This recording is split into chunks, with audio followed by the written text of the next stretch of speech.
আসসালামু আলাইকুম ওয়া রাহমাতুল্লাহি ওয়া বারাকাতুহু। নাহমাদুহু ওয়া নুসাল্লি আলা রাসূলিহিল কারীম। আম্মা বা'দ। উরিদু আন উলকিয়া আমামাকুম খুতবাতাম বালিগাতান হাওলা মাওদু'i কদিয়্যাতি ফালাস্তিন।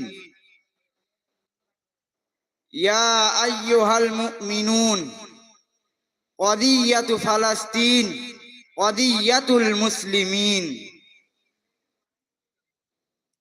وخاصة قطاع غزة، هذه الأرض التي بارك الله حولها، والتي قال فيها ربنا سبحان الذي أسرى بعبده ليلا من المسجد الحرام إلى المسجد الأقصى الذي باركنا حوله.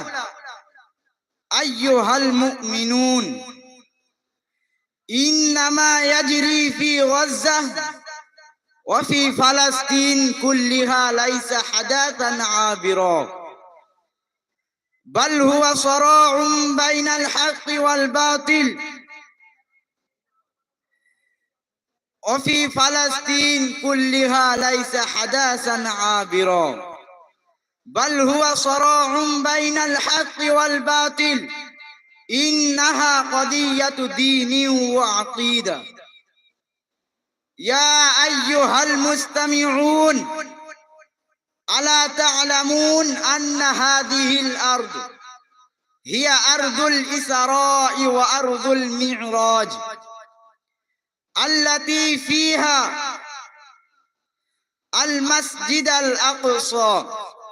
لذلك قال النبي صلى الله عليه وسلم: لا تشد الرحال إلا ثلاثة مساجد: ومسجد الحرام، ومسجد الرسول، ومسجد الأقصى. رواه البخاري. اليوم أطفالها يبكون، رجالها يصمدون. أن ننصر فلسطين وغزة.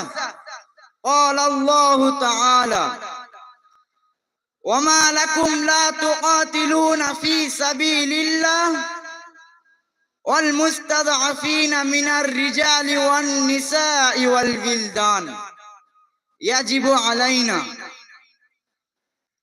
أن ننصر غزة بالدعاء، ننصرها بوحدة صفوفنا.